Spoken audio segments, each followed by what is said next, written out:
Здравствуйте, дорогие друзья! Я приветствую вас на новой лекции канала «Жизнь после жизни есть, я знаю», который посвящен доказательствам жизни после смерти и устройству потустороннего мира, куда каждый из нас попадает по завершении своего земного пути, где и воссоединяется с ранее усопшими родными и любимыми и продолжает бесконечное путешествие по нашей прекрасной и удивительной Вселенной.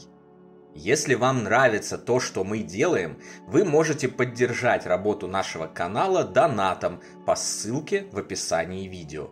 Благодаря вашей поддержке наши ресурсы остаются бесплатными для всех. Большое вам спасибо! И сразу же еще одно огромное спасибо вам за ваши добрые, полные тепла и любви комментарии. К сожалению, я не имею возможности и времени отвечать на них, но я вижу и читаю все, что вы пишете, и это очень приятно, а еще невероятно воодушевляет и вдохновляет на продолжение работы. Сегодня я раскрою вам несколько фактов о смерти и жизни после смерти, и через это вы сможете значительно улучшить вашу жизнь. Если вы поверите в то, что я вам расскажу, и примените эти простые вещи на практике, чуть позже вы сами удивитесь, насколько все было элементарно. Приступим. В предыдущих лекциях мы с вами уже убедились в том, что со смертью биологического тела ничего не заканчивается. Жизнь после смерти существует, как существует и потусторонний мир, и любой, включая наших друзей, родных и близких, продолжает свое бытие после того, как истекает срок годности его земного тела. Все это непреложный факт, который большинство людей, тем не менее, отрицают априори, заведомо, даже не желая ознакомиться с доказательствами, накопленными человечеством к текущему моменту, просто отмахиваясь от них. И если вы скажете кому-либо из таких людей: «Вот, посмотри доказательства», он ответит: «Даже смотреть не буду, никто оттуда еще не вернулся и не рассказал, этого не может быть просто потому, что не может быть никогда». В дополнение к этому, в основном эти же скептически настроенные граждане выступают сторонниками другого крайне вредного заблуждения. К сожалению, в физическом мире, ввиду его строгой ориентации на материальное, эгоизм, страхи и тревоги, существует устойчивый стереотип, утверждающий исследование жизни после жизни, потустороннего мира и его устройства, а также общение с усопшими, как невероятно опасные и вредные для здоровья действия, ведущие к множественным заболеваниям, шизофрении и в конечном итоге даже к ранней смерти. Эта страшилка распространяется повсюду всеми возможными способами и формами. Но это абсолютный вздор и совершенно бессовестная ложь, пугающая людей, призванная ограничить спектр их мировоззрения и лишающая их огромных духовных богатств и предлагающихся ими благ, личных и общественных.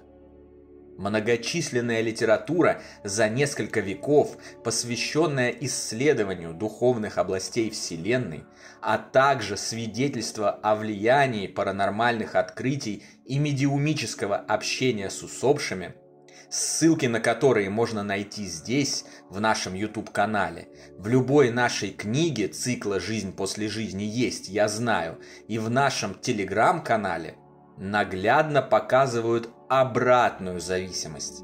Погружение в потусторонний мир и работа с ним, наоборот, налаживает здоровье и продлевает жизнь. Вы можете самостоятельно убедиться в этом, когда начнете читать труды исследователей потустороннего мира и обратите внимание на годы их жизни. К примеру, профессор Всеволод Михайлович Запорожец, который доказал жизнь после смерти научно и описал методологию этих доказательств в своей замечательной книге «Контуры мироздания», прожил почти 100 лет. Другой герой одной из наших предыдущих лекций, Эммануил Сведенборг, дожил до 84 лет в те далекие времена, когда средняя продолжительность жизни составляла немногим более 40. Гениальный физик Оливер Лодж, написавший прекрасный труд «Реймонд» или «Жизнь и смерть», ушел из этого мира в 89, и тоже во времена, когда среднестатистический человек жил гораздо меньше.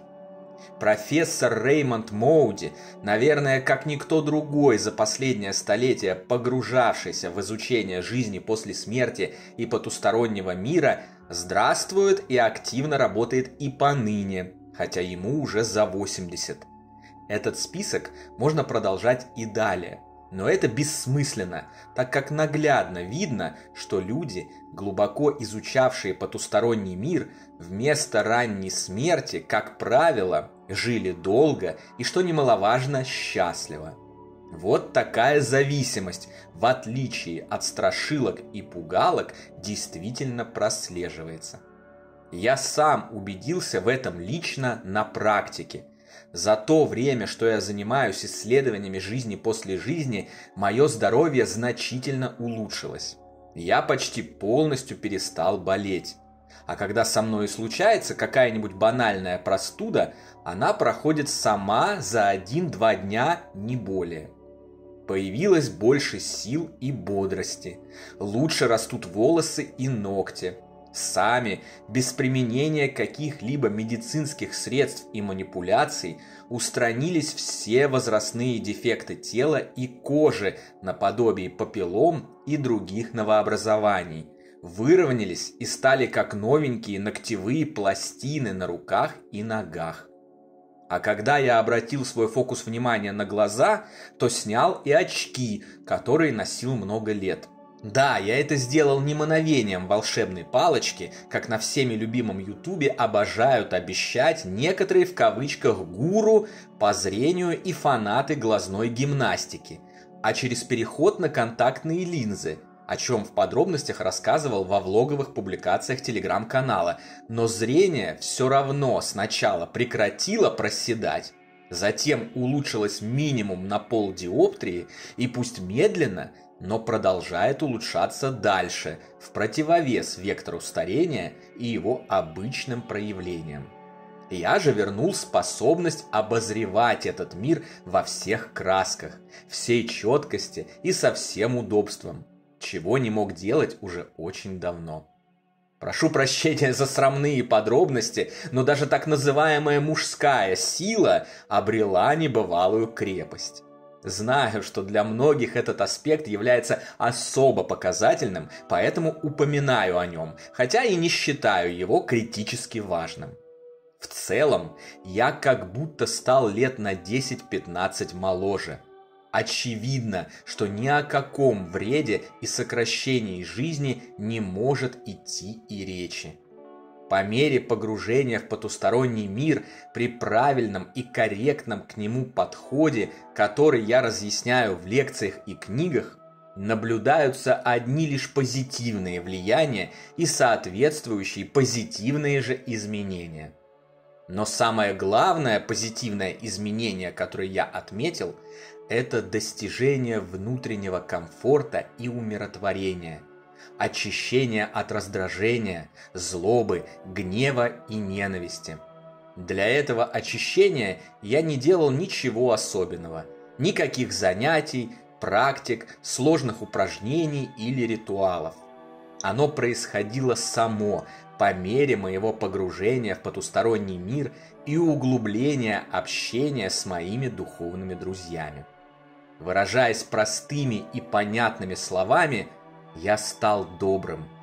Меня перестали трогать хамящие кассирши в супермаркетах, злобные соотечественники в общественном транспорте, равнодушные консьержки, не выполняющие своих обязанностей по дому, безумные водители на дорогах, невежественные и глупые потребители телевизионных ток-шоу и новостей. И даже хейтерки-разведенки и токсичные бабки в комментариях наших интернет-ресурсов не способны более поколебать мое душевное равновесие. Раньше я легко реагировал на любую входящую провокацию. Затевал скандал и даже испытывал чувство гордости, как умело я могу его провести и заткнуть за пояс всякого, даже самого мощного оппонента.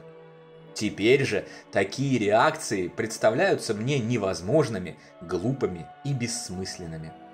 Всех без исключения, независимо от их отношения ко мне и моему мировоззрению, я хочу заключить в объятия на протяжении 24 часов в сутки, без остановки затапливать их любовью и помогать им всем, что в моих силах. Вы не представляете, какое это счастье быть добрым. Просто быть добрым. Это совершенно иная жизнь, жизнь другого качества, жизнь большего количества цветов, запахов и вкусов, жизнь большего количества света, жизнь, лишенная черных полос, дождей и концентрированных шариков стресса, локализующихся в областях эпигастра и щитовидной железы, отравляющих любые позитивные события и все существование в целом. Вспоминая прошедшие годы текущей жизни, я удивляюсь, как я не осознавал, что можно жить по-другому. А главное, как мне удавалось вообще выживать с таким тяжелым багажом негативных эмоций внутри. Это же невероятная пытка. Теперь мне так жаль людей, которые концентрируются на негативе, раздражении и ненависти и с изнуряющими усилиями волочат за собой этот ненужный им балласт. Людей, которые воспринимают и впитывают льющуюся на них злобу, покупаются на провокации и отвечают на них тем же. Они буквально живут в тюрьме, в которую заключили себя сами.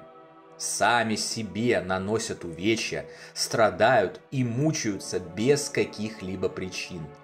И все это в то время, когда дверь к другой жизни, дверь выхода из этого ужасного состояния с огромным светящимся знаком «Зайди сюда» над ней, находится прямо перед ними, и никто не запрещает им в нее пройти.